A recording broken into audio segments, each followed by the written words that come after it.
Records here. We're a little different today, folks. Mike Gallagher is going to participate remotely. And in order to do that, I have to call to order the meeting and we have to vote. The board has to vote, want to allow Mike to appear remotely. He is asked to do so due to a medical issue, and I'll leave it at that. Okay, so Amy, would you do a roll call vote? You need to entertain a motion. Entertain a motion for that. But you have a motion first. Oh, that's right. Make the motion to allow. So moved. And a second. Okay, we have a motion and a second. Mr. Cry, Mr. Kellstrom on the second. Now you can do the roll call vote. Thank you. All in favor? Aye. Thank you. Amy, in the future, I believe you're going to have to actually, for the meeting, do a roll call, each individual. Yes, When the- correct. Okay. Correct. Are we waiting for Mike to be elevated? I just want to confirm that I have direction to do that now. Yes. He will be rejoining as panelist as soon as he accepts the invite.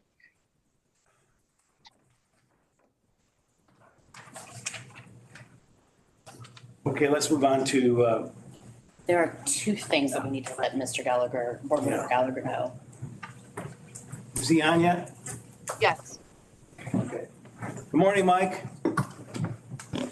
Good morning, and let me do that. There I am. All right, a couple of housekeeping rules, Mike. We need to have you disclose if anyone else over the age of 18 is in the room with you and listening to the meeting. Nobody is in the room with me. Full disclosure, my wife is in our home. I'm at home in our office, but I'm here with the door closed by myself. Great. And also, Mike, another housekeeping rule, please leave your camera and microphone on at all times. And Will it's a do. reminder that all motions for this meeting will follow with a roll call vote today. Amy, please proceed with the agenda, starting with roll call. All right. Good morning, everybody. We'll start with Board Member Audette. Here. Board Member Fry. Present. Board Member Eisenbeis. Here. Board Member Gallagher. Here. Board Member Jones. Here. Board Member Kellstrom. Here. And Chair Mazzano. Here. Great. Thank you, everyone. Okay, folks, we have one more joining us here. We'll stand for the Pledge of Allegiance. Mr. Kellstrom, would you lead us? Absolutely. Please join me in the pledge. I pledge allegiance to the flag of the United States of America and to the republic for which it stands, one nation, under God, indivisible, with liberty and justice for all. Thank you, sir. Yep. Okay, we have staff introductions, and today that's going to be done by Jennifer. Excellent. Thank you so much. Good morning. I'm Jennifer Pollum, Senior Transportation Planner with the Shasta Regional Transportation Agency. Since the beginning of this calendar year, I have been serving as the manager rotation, and one of those duties is to conduct one of these meetings in the place of our Executive Director, Sean Tejan. With that, I'd like to introduce my colleagues that are in the room here.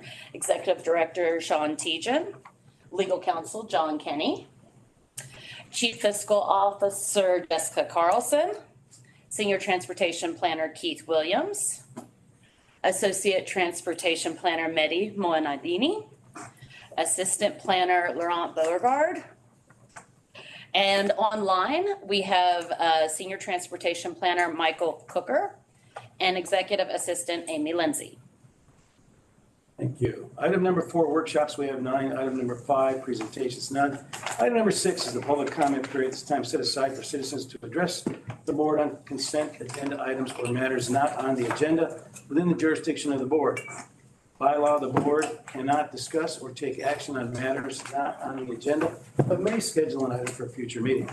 And for public comment, I believe, John, you're up. This is an agendized item, so you're up. Yeah. I'm John Hoflick from Reading, and I want to bid you a good morning. I appreciate being here and being able to make a comment. My comment is about your rail plan. Okay. The consultant's not doing the scope of work. One of the items on the scope of work says stakeholder engagement.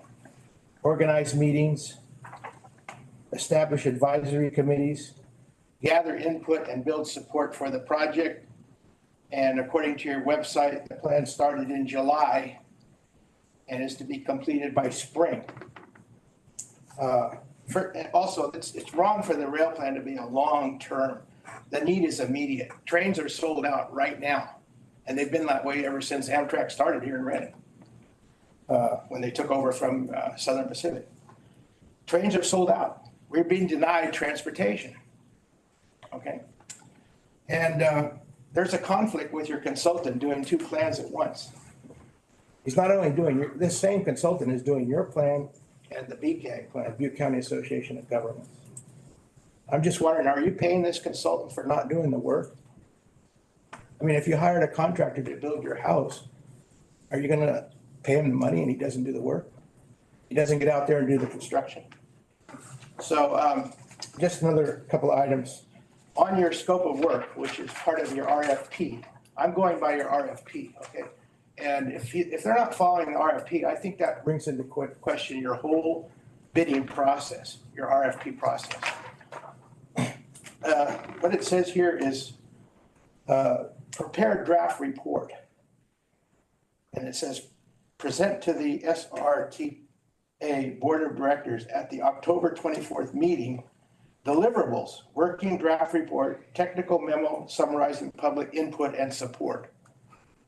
And then the next item says on number 9.1, that was 8.3, the consultant shall integrate feedback in response to the draft report into the final draft to be presented at the SRTA Board of Directors meeting for approval at the December 24th meeting.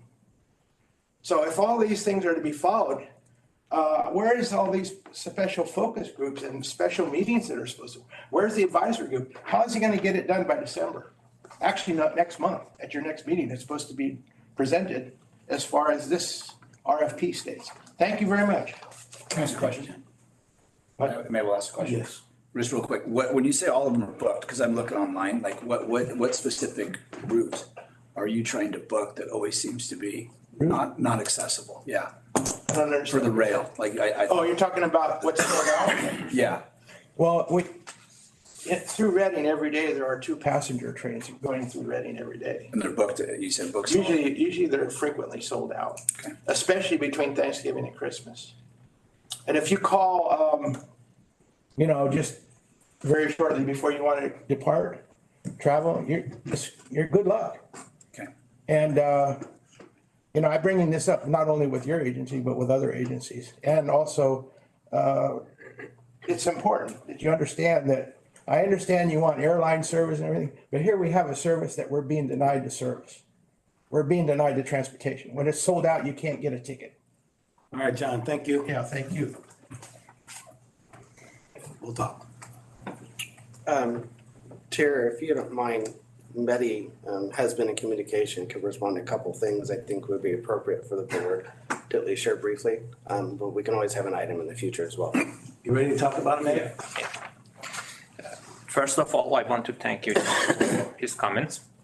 And I want to mention that the schedule that he talked about is the previous one before the board decided to actually accept the TSA for this project. And we actually extend the schedule to be presented at the next February board meeting. So that schedule is updated. The updated one is available. And I want to clarify that our first advisory committee meeting was done, and we focused on collecting data about the existing condition and gathering technical information from regional experts and transit agencies in the North State. We will have another advisory committee soon in November, and we will hold a separate community-wide meeting later on. Sometime in January, and we will be sure to invite John to participate and share his insight during that session. And regarding his comments about fully booked rail trips, we have requested the necessary data from Amtrak to better address this comment. Since we are not a rail agency, we need data to confirm whether these trips are fully booked due to demand in other regions or locally in Reading. And additionally, most state plans for passenger rail view rail as a long-term option compared to buses due to the larger budget and time required for implementation. And lastly, I want to assure you that there is no conflict regarding a transportation consultant working on different similar projects at the same time. It's a common practice for consultants to engage in various projects with different teams. Thank you. Thank you. We're not going to go into the weeds on this, but we do need to put it on the agenda for future discussion. I certainly don't want to get accused of violating the Brown Act, and I don't want to jeopardize any action that we would take today. So just make a note. Let's put it on the agenda for. Hey, Chair, why don't we just blame this on Gallagher? Yes. All right. Second. Now that public comment is over, we're going to move to item number 7, the consent calendar, where all matters listed under the consent calendar are considered to be routine and will be accepted by one motion. I'll make a motion to approve. We have a motion to approve. Do we have a second? I'll second. And a second? Hey, Chair, can I, before we And vote Mr. on Gallagher, that, can I jump in? Yes. Do you prefer I raise my hand or just butt in? I do have one comment on. You want me to pull it off the consent calendar, Mike? I don't know that we need to. Okay. I think on. I want to register a no vote on 7.9 to be consistent. I don't want to be accused of flip-flopping, so I will be registering a no vote on 7.9. But on 7.4, maybe we can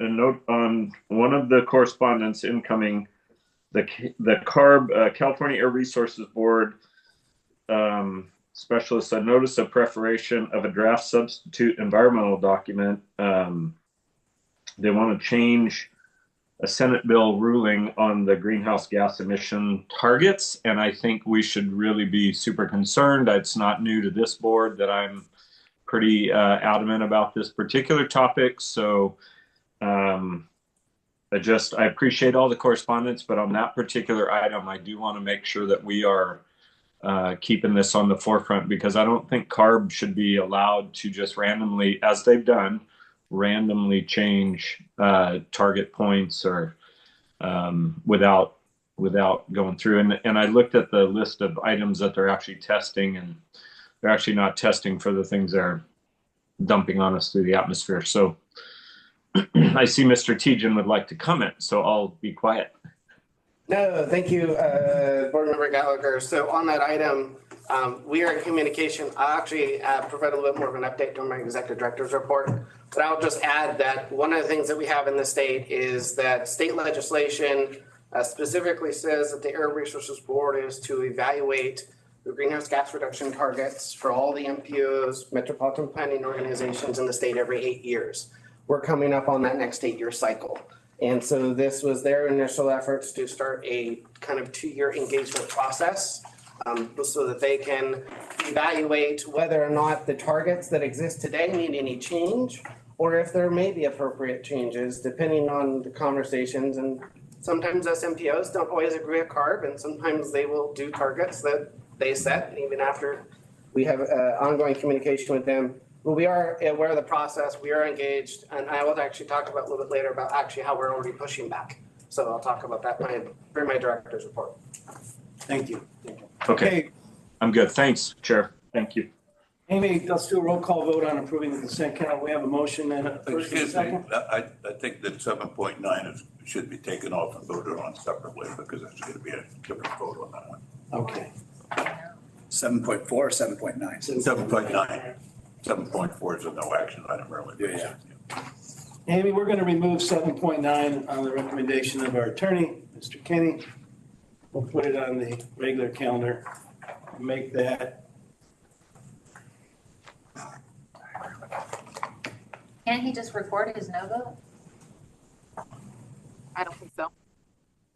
We're going to remove it and make it item number 11. We want to call that 11A? But just say 7-9. What? Just call it 7-9. Okay. All right, that's been removed. So Amy, do the roll call vote without 7.9.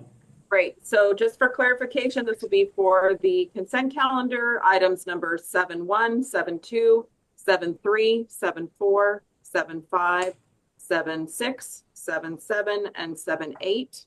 And we'll start the roll call voting. We'll go with Board Member Audette, Yes. Board Member Cry, Yes. Board Member Eisenbeis, Yes. Board Member Gallagher, Yes. Board Member Jones, Yes. Board Member Kellstrom, Yes. and Chair Mazzano. Yes. Okay. Okay, we've moved 7.9 to the regular calendar. Let's take it first. We've already discussed it. Let's have a motion.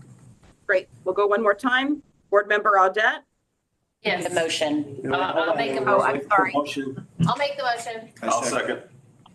Okay, we have Tanessa and Kevin. Mr. Cry, so that. Now you can do your vote, Amy. did we have a first and a second for the consent calendar? Yes, Yeah. it was Kellstrom and Cry. It was Eisenbeis. Oh, I'm sorry, Kellstrom and Eisenbein. The first one. 7.9 is Tanessa and I. Thank you. Okay, so this is for item number 7.9. Board Member Audette, Yes. Board Member Cry, Yes. Board Member Eisenbeis, Yes. Board Member Gallagher, No. Board Member Jones, Yes. Board Member Kellstrom, Yes. and Chair Mazzano. Yes. Great. Thank you, everyone. Item number 8, receive executive director's report. It's an information item only. Vote required.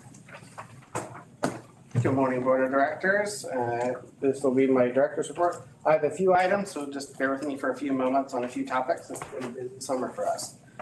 First, for those of you here, you probably saw the new artwork in the hallway. Long overdue of having a spot that acknowledges our elected officials here in our region who serve on Board of Directors. We now have a board up there with all your wonderful smiling faces. You can thank Amy for the size of the photos that are on there. She was instrumental in helping make that possible. So we're glad to be able to have that so people can see when they come in, when we have meetings, they know who of the elected officials that you represent are on our board. So we're happy to have that up. In October, staff will be participating in the October California Transportation Commission meeting. An item for us in partnership with Caltrans is some baseline agreements for the Fixed 5 Cascade Gateway project. On the Fixed 5 Cascade Gateway project, Caltrans is doing their final design work so that they can eventually go to ready to list for bids. We're anticipating that work to wrap up early next year. And that way then construction will still be hopefully on schedule for summer of next year. At some point early next year, we'll be going to the California Transportation Commission to request our allocation of funds for the construction of that work.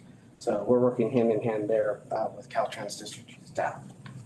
I've been participating in some monthly meetings recently with Caltrans, Bureau of Reclamation, Federal Highway Administration, and Union Pacific Railroad regarding the Pitt River Bridge and the future replacement of that facility.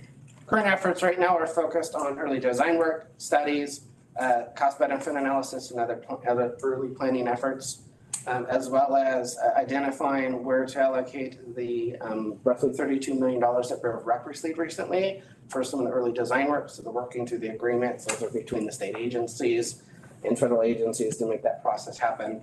And then, of course, we're continuing to communicate our needs with our federal partners. We have Federal Highway Administration, USDOT, as well as our legislative representatives. So ongoing work there. It's going to be a long-term project to partner with them. This summer, Whiskey County National Park is embarking on a transportation planning effort to improve transportation to, from, and around their park. Staff from our office participated in an early site visit, along with staff from Transit County and state regional partners. And then participated in several subsequent meetings to talk about public transportation as well as in roads. And part of our participation is learn what the park is looking to do in the park, provide input, and to share information in terms of our role. There could be an item where as they develop their plan, they might identify some transportation projects and we want to make sure those are encapsulated in our regional plans, including the regional transportation plan, so that they can pursue funding for those projects. So we'll be in continued communication with them to make sure we can support them as the MPO for the region. On the SCS targets, on the item Mr. Gallagher had pointed out, the CARB. In the correspondence, you see the letter that we received from the Air Resources Board. The MPOs initially engaged in the process, providing input, requesting also an opportunity to engage in further conversation on some concerns proposed in the also Sustainable Community Strategy guidelines updates. Specifically, issues of concern is the fact that also our regional transportation plan is first and foremost a federal requirement. It's part of our federal responsibilities.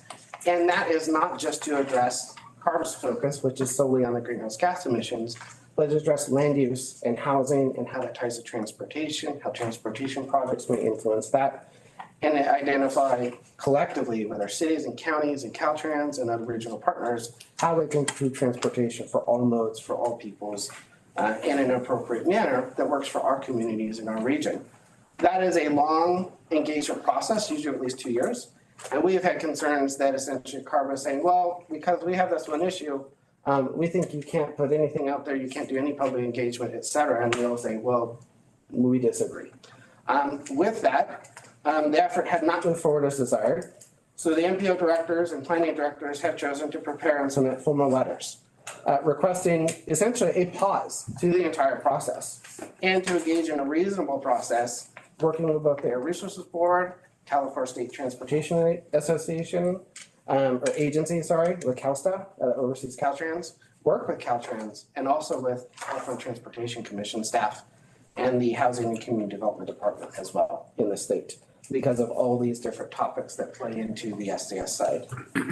And we're doing this as a group effort, and we're submitting several different letters. Some of them with some of the items that we've all kind of agreed to in topic, but also items that identify for our different regions. So for example, the big four MPOs in Sacramento, LA, San Diego, and the Bay Area have done one letter. Some of our partners in agencies on the Central Coast have done one, San Joaquin Valley. And then we are working with the Butte County Association of Governments and Tahoe Regional Planning Agency on letter to highlight our concerns as some of the smallest MPOs in California, as well as some of the items that we've agreed amongst the MPOs to highlight from the process. So we're expecting, hopefully by the end of this week, to have that letter submitted by the three of us directors. That will be in your next packet. We'll share that once it goes out. And then I'll probably include that as part of future updates for the foreseeable future of how that process goes. Lastly, I have quickly just a legislative update. A number of transportation bills on the governor's desk but have not been signed at this point. We do anticipate that between now and September 30th, his deadline to either sign or veto bills, that he will likely have a session where he may sign a package of transportation bills at once. With the bills, AB 1335, which would have had changes to the regional transportation planning forecasting process related to regional housing need allocation, that did not go forward, so we're good with that. Had a number of conflicts, had a number of issues. AB 2290, which introduced the various sets of restrictions on funding for Class 3 bikeways, did not move forward. However, a complementary bill in the Senate, and the state Senate, SB 1216, was submitted to the governor for consideration. That has a number of restrictions. Your local public works departments will probably know this in better detail than we will, but essentially it says that starting January 1 of next year, it will restrict local and state agencies from installing Class 3 bikeways or sharrows. So where you may see those kind of the bike and like the 3 chevrons that you sometimes see that you have. Those are restricted unless the roadway is 30 miles per hour or less. Similarly, then in January of 2026, there are restrictions on how the state's active transportation program can fund those types of projects. The silver lining is that bill was less restrictive than the other bill, so it does provide more leeway, including the fact that both the state agencies as well as local city and counties can actually do an engineering analysis to state, in fact, why those may still be appropriate. So there may be some exceptions to the rule for funding. with certain funds. But again, that is still before the governor, has not been signed, we haven't seen it vetoed. Another bill we shared with your public works directors, just in case, was Senate Bill 1418. This bill, similar to what you already have in place for streamlining the permitting process for battery electric charging stations, introduces some requirements for streamlining for hydrogen fueling stations in the future. Good news for us up here, those areas, cities and counties with population less than 250,000 would have until September 30th of 2028 to develop that process and what that may look like. For the biggest cities, they have until September next year if it is passed. But where most of those projects are at, they're already happening in those big city areas, so they're familiar with the process. And lastly, the one bad news that we've talked about a little bit is AB 3093. This deals with the regional housing need allocation process and the 2 additional low-income and acutely low-income categories. That did pass. It was signed by the governor. There are a number of amendments that were done last minute, so we're still reviewing where that may place for us. Essentially, it will require the need to identify appropriate zoning that allows for the potential of those housing units. The bill did add language that required the Department of Housing and Community Development to develop a guidance document for cities and counties by December of next year. So we have some time. Also, the new requirements don't kick in until the next 8-year regional housing need allocation cycle, which for our region will not start until 2028. So we have some time there as well to see what that is, figure out the impacts, do some planning, at the local level. I know it's been brought up for why does this matter to SRTA? And I do want to mention one item is that for us, we would be required to ensure that the sustainable community strategy portion of a regional transportation plan is consistent with local zoning, land use, development information. So as the cities and counties, the county will go through that process with HCD to develop the next arena, we will be a participant from an information only perspective so that we are aware of what is agreed to in the end, so that we ensure when we do our modeling and we do our forecasting, we are consistent with whatever you decide at the local level. So that is one of the things that we do. We know that we need to ensure that those land use and housing changes that you will make in the future are reflected and consistent and would apply, most likely not with this next RTP that we have that's coming up in a couple of years, but the subsequent cycles after that. That's all I have for now in my update. Thank you, Sean. Thank you. Item number 9 is you too. Receive the SRTA board members report on attendance at conference meetings reimbursed at SRTA's expense. Information only. Any board members? Yeah. Anybody done anything? All right, let's take it off. Item number 10, we have to hold a public hearing and approve the Shasta 2025 Federal Transportation Improvement Program. That's Mr. Williams.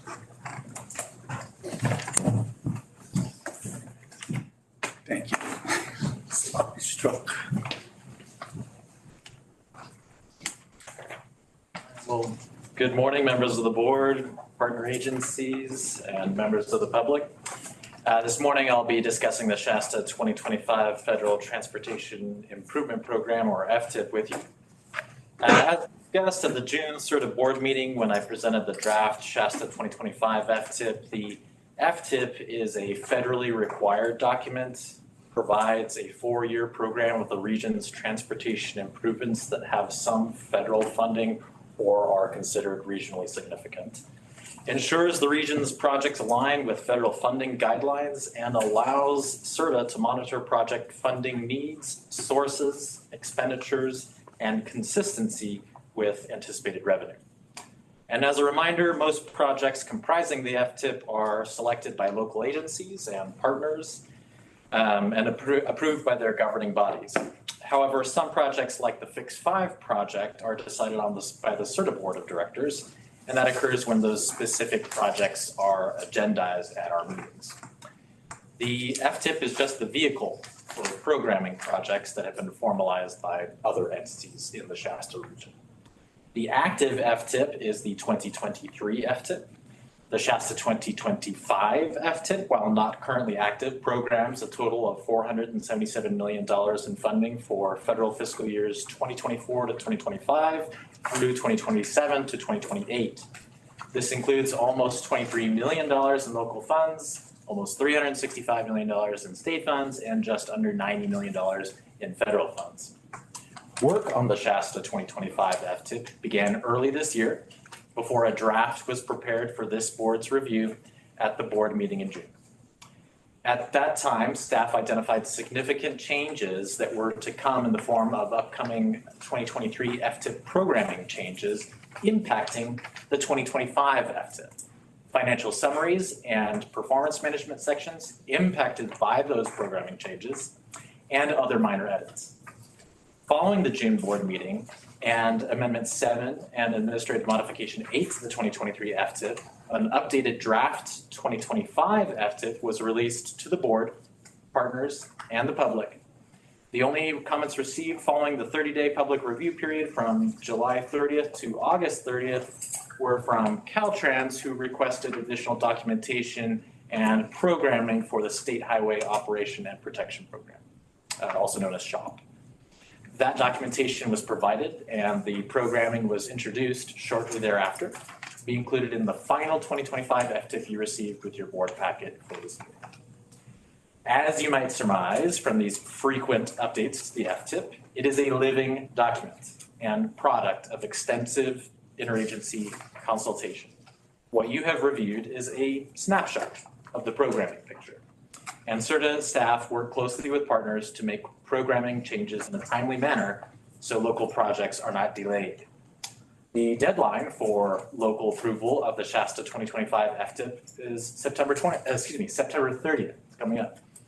The approved FTIP is then passed along for state and then federal approval. If all goes smoothly, we anticipate retiring the Shasta 2023 FTIP and activating the Shasta 2025 FTIP approximately mid-December. For your convenience, I will reiterate the staff recommendations at this time. It is recommended that the Board of Directors hold a public hearing on the Shasta 2025 FTIP, approve the Shasta 2025 FTIP pursuant to resolution number 24-09 or attachment C, and authorize the Executive Director to make revisions and administrative modifications to the Shasta 2025 FTIP in response to any approving agency comments. Do you have any questions? Questions from the board? Say that. Are there, when we authorize the adjustments, are there like set parameters that when we do that? Is it like up to a certain? There used to be more limitations, but we've been afforded more leniency from the state, and so the Executive Director has approval to basically make almost all the changes. Yeah, so wholesale changes. Well, whatever's needed by the local agencies, for the programming needs. So not so much direction, but more administrative. Would that be accurate to say? Correct. That would be more administrative. Most of the program activities we make or that our staff makes, they're usually directed from Caltrans. So Caltrans says, hey, here's what projects or from cities. So it's all their projects. If they need to have changes, for example, if they have delays in a project and they need to move that out, they need to move the programming. There are a whole set of parameters that the California Transportation Commission and Federal Highway Administration have related to deadlines, how those extended, the time frames that are allowed. So it's very administrative in our process. The only time that we might come back to you potentially for an amendment, if it's a very substantial amendment, if it's a new project, or especially if it's a project that has funds that we have, in which we need to consider whether or not adding funds, subtracting funds, and making that change, we would come back to the board at that point for a more formal amendment there, where it's a project with our funds. I just have one comment. The board, you all got this, right? I read it twice. I found it riveting to me late at night. But I will say that I think it's the first 26 pages. I would encourage you to peruse those because that's the meat of it, I think. And there's a lot in there behind it, but certainly the first 26 pages carry that document. So with that, if there's no more questions, Amy, I'll open it up for a public hearing. Do we have any comment from the public? I not have anyone online. Nor do I. No, there's no comment. I'm going to close the public hearing. Chair, if I could jump in, could I? Yes. Real quick. First off, I'd like to thank Keith and his team for all the work. This is albeit a living document. The thing's pretty heavy, pretty weighty. To Kevin's comments, there is quite a bit of information in here on the delegation of authority for the executive director. It's 2011, 2013. They did quite a bit of work on that from what I read. So they have in the past and set parameters for that as far as I can tell. So the other thing is I guess if I was going to make a comment, that the layers of bureaucracy just really grieves me here. You know, every one of those layers costs a lot of money to the taxpayer, and I'm not mad at local folks. I'm not mad at people who are doing the work. It just seems so cumbersome, and it really makes me sad because it costs a lot of money, and I feel like it's just so not conducive to getting a project built. You know, it's like we need the roads fixed. It's not that. I know we've made it difficult, and I don't know what the answer is to this. But man, we've got to do something about the layers of bureaucracy. That's, I think, as electeds, I would be encouraging anybody to go, hey, at some point we've got to cut some fat out of the machine and just get some roads fixed. You know, we got potholes that need to be filled, and overlays need to be done, and bridges need to be widened and fixed. And yeah, we spend an awful lot of money and time on bureaucracy. So that's my comment. Thank you, Mike. That being said, I'm going to request a motion to approve the Shasta 2025 FTIP pursuant to resolution number 24-09, attachment C, and item number 3 in the staff's recommendation, authorize the executive director to make revisions and administrative modifications to the Shasta 2025 FTIP in response to any approving agency comments. Do I have a motion? I'll make a motion. First with Tina, a second. Second. Second for Ms. Audette.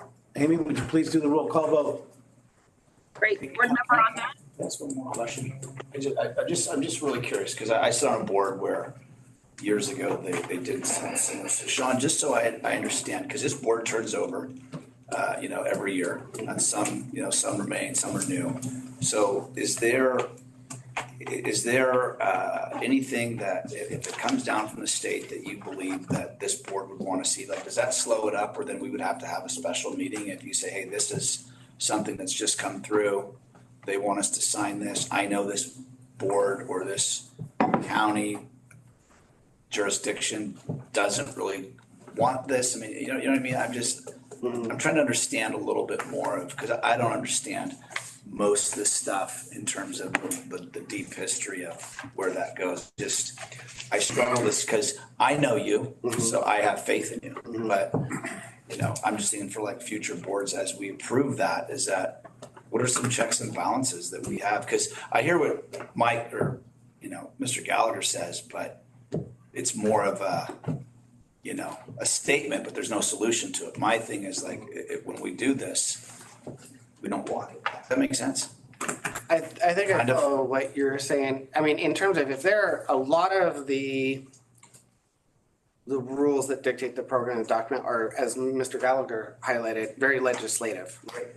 And so what you have is either the federal agency or the state agencies carrying that out based upon what's written into the legislation. And so basically you're going to never have any choice. And a lot of this, we don't have a choice. The things that we do have, if there are changes, usually then what will happen is that Caltrans will issue out a letter, and usually there'll be an initial notice that where someone says, hey, there's going to be probably some changes to the process, how that plays out. We would come to you at that point in everything. Okay. So it really comes through Caltrans. They're also an overseer as well through the process. There's a lot of coordination. I mean, Keith and Laurent have tons of calls with Caltrans staff that are overseeing the programming. And then we get letters from them. And that's where some of the prior resolution that identified, okay, what's within the executive director's purview that we can hand down, so we don't have delays in the process. Because we'll see assembly bills or Senate bills at the Board of Supervisors at least that are like knee-jerk, like they're put with an emergency status and they're just blazing through. I'm assuming maybe that doesn't happen as much in this type of infrastructure. No, not with these types of programs. Usually where we would be looking at early on is if there's a new funding program that has various requirements, that would be the time to review and provide comment on, providing comment during the legislative process on those bills. Once those bills passed, our hands are tied from that perspective. Sometimes there may be some changes and they may come out from an audit. Ever so often the program's audited or Caltrans is audited in their oversight of it. If there's things that come and changes there, we may have to address those. We would receive a letter, we would potentially present to you, so you'd know what those changes were for us and how those may play out. All right, I appreciate it. Yeah. Also, it's a high value for all elected officials to know what the state is doing, because likely it's the people that are on these boards that eventually go to those places or influence them, especially if you're in the counties. You're influencing your legislators in Sacramento often with letters and communications, and this awareness of how this works and how it's implemented arms you better to better serve your people, better communicate to all forms of government how it's impacting your local communities. So we're sort of that voice of the people, up and down. Well, in California, it's a little different. I mean. Well, that is how it works. That's Well, no, I know how it works. There's a high value for you to be here to understand what the laws that are being passed, how it's being implemented, how it affects local, to communicate that to them. All right, without further discussion, Amy, please do a roll call vote. Excellent presentation. Mike has his hand up. Go ahead, Mike. Patrick. Yeah, I appreciate all the comment. I mean, I think we have to understand that we're ruled by policies and procedures that aren't always law. You know, we follow, CARB is a bunch of unelected people. They're bureaucracy, and they're making rules and policies that we're being forced to live by. I can't be quiet on this. This sustainable community stuff, maybe it got passed through the legislature, but you better understand what their motivation is, because I don't think the general public understands their motivation. And I agree with Tanessa and everybody I talk to. I'm trying, to communicate, but there's this reality that I love the people that work for Caltrans, but Caltrans aren't elected. So they're now tasked with deciding and approving and all that. And I'm struggling personally. I have a big struggle with that. So I really think we could do, it would be, and I'm trying to educate myself. I know I'm a little slow on that end, but I'm working on that. But the reality is, I think we're ruled by policies, and I'm becoming less and less, as most of you know, okay with that. So I agree with Kevin. I do actually agree with Tanessa. I agree with you both, but I think if we're going to talk to the folks, the people of this state need to stand up. We're not any of us that think we're capable of changing the world. I'm sorry. I just can't agree that electeds are going to actually get it done, because I don't see that happening. Anyways, that's a little rant. I apologize, Chair, but that's my comment on that. Thank you. Patrick, did you have a comment? No. Okay. All right. Let's move on, folks. Amy, do the roll call vote. We have a motion, first and a second. Great. Board Member Audette? Yes. Board Member Cry? Yes. Board Member Eisenbeis? Yes. Board Member Gallagher? Yes. Board Member Jones? Yes. Board Member Kellstrom? Yes. And Chair Mazzano? Yes. Thank you, everyone. Now let's move on to item number 11. Approve revising the fiscal years 2022, 23, and 23, 24 local carbon reduction program. Allocations for regional projects. That is Shasta. Thank you very much. Michael.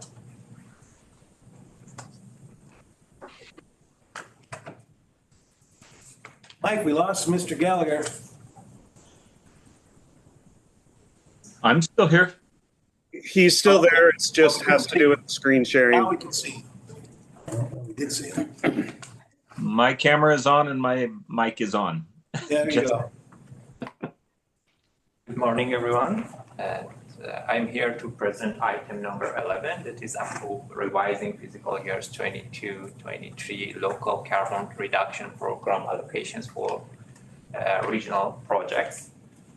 Next slide, please. As you know, SRTA manages local CRP funds for the Shasta region, and we received around $657,000 for fiscal years 22 and 23. And based on the staff recommendation and board decision in October, RABA's macro transit service received partial funding, and the California Street Bikeway project received full funding. Since CRP funds are federal funds, the use of the local CRP funds for the California Street Bikeway project face challenges, and these challenges involve compliance with federal regulations, especially potential environmental concerns under NEPA. And Reading staff suggested redirecting local CRP funds from the California Street project to the Victor Avenue and Cypress Avenue Active Transportation or VCAT project. The VCAT is already under federal requirements due to HIP funds, Highway Infrastructure Program funds, and it's easier to use local CRP funds for VCAT. So SRTA requested city staff to provide the local CRP project forms and documents for VCAT like the ones used for the California Street project. And this helps SRTA confirm that funds will be used correctly and that VCAT remains eligible for selection. If I want to talk about the VCAT, I can say under the VCAT project, the Victor corridor will be upgraded to include bike lanes and sidewalks with key features such as protected intersection at Hartnell Victor and a roundabout at Cypress Victor to enhance safety for students and users. However, inflation has increased project costs by 2 to 3 million behind the ATP grant. And the city plans to cover it with its streets budget, and the CRP funds could help ensure that money isn't taken from other projects. Next slide, please. So staff recommends redirecting local CRP funds from California Street Bikeway to the VCAT project, and Reading then will transfer the same amount of funds from VCAT to California Street Bikeway. And in this case, both projects will stay fully funded and we can avoid extra federal requirements, and also we can make better use of local CRP funds in addition to improve active transportation in the Shasta region. Next slide, please.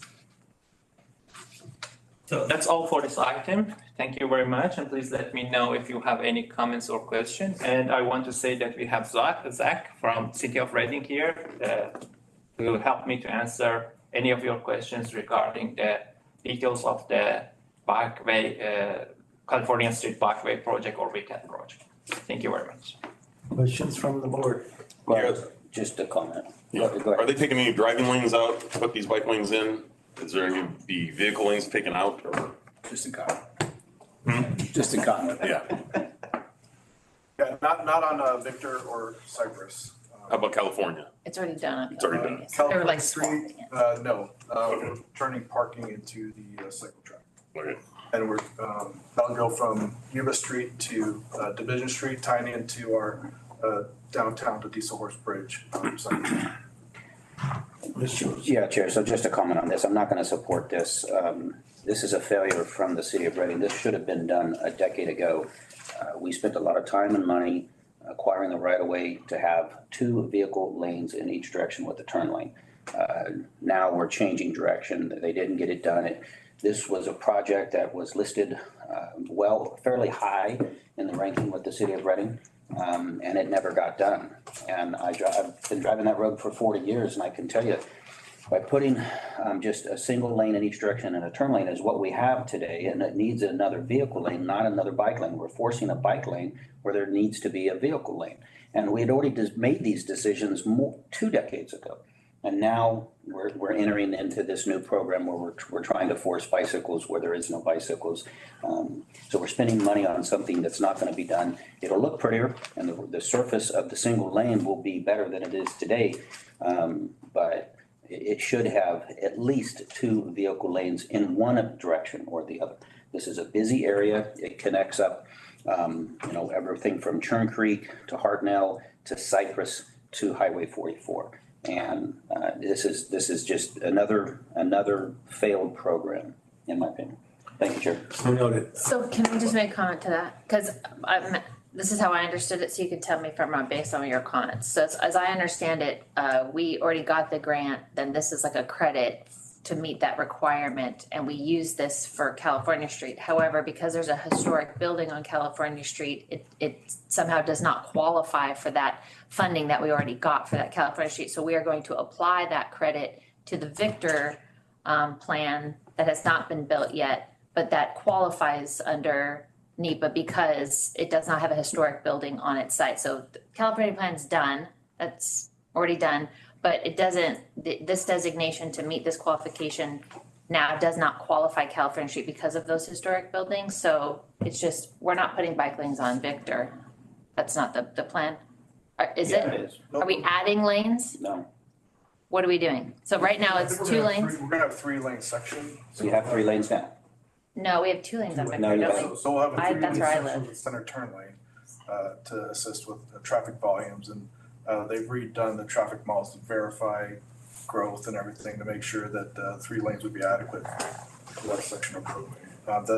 The shared use path will be like off the roadway, and then it'll just be 3 lanes with bike lanes in each direction. So it'll be a shared use, basically pedestrian access along the west side, all the way up to Cypress, and then pedestrian facilities on East Cypress from Victor to Alfreda.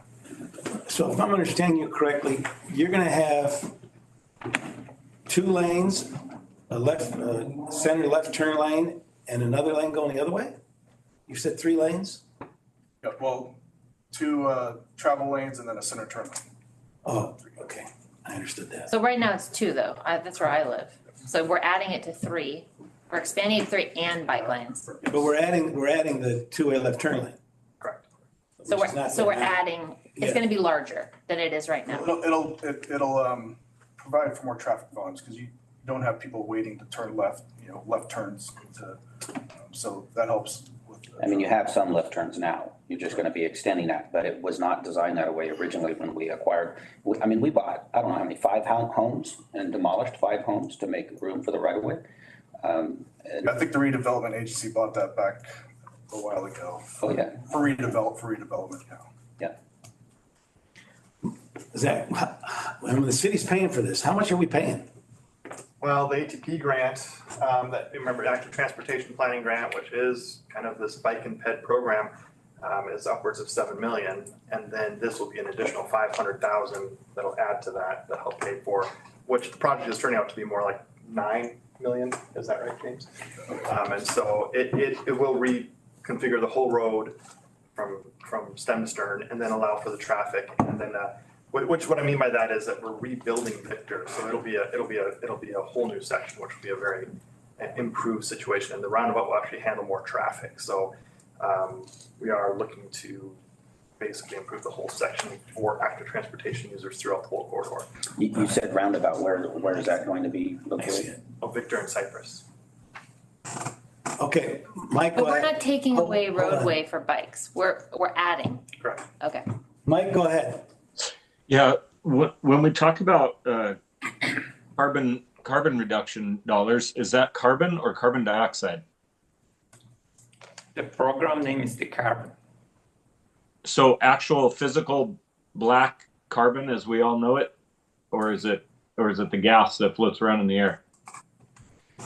Actually, the purpose is to reduce the GHG emission. It is something that mentioned in the program. Right. So we're talking about carbon dioxide. So we're talking about carbon dioxide, not carbon. And so if we lower the carbon dioxide in the air much more, you're not going to have any oxygen to ride your bicycle or walk. And this is the problem I have. This goes over to your sustainable communities and forcing people to do what they do and constrain them into their 15-minute cities. And I think that's, for me, I'm going to continue to push on that. I have a much bigger problem. I appreciate Tanessa bringing up the the rules and regulations surrounding these dollars is ridiculous. But my other question, I do have another question. I'll stop ranting and ask. So where does the carbon reduction program dollars come from? Where's the source of that money? It's a federal fund. It's federal? Is it cap and trade federal, or is it? Federally, we don't have a cap and trade program. This is part of it. This is a new program. The carbon reduction program is a new program under the bill, also known as IJA, the Bipartisan Infrastructure Law, or the Infrastructure Jobs Act, Investment Act. The coronavirus money. No, This is the Bipartisan Infrastructure Law passed under President Biden. It's also known as IJA. Okay.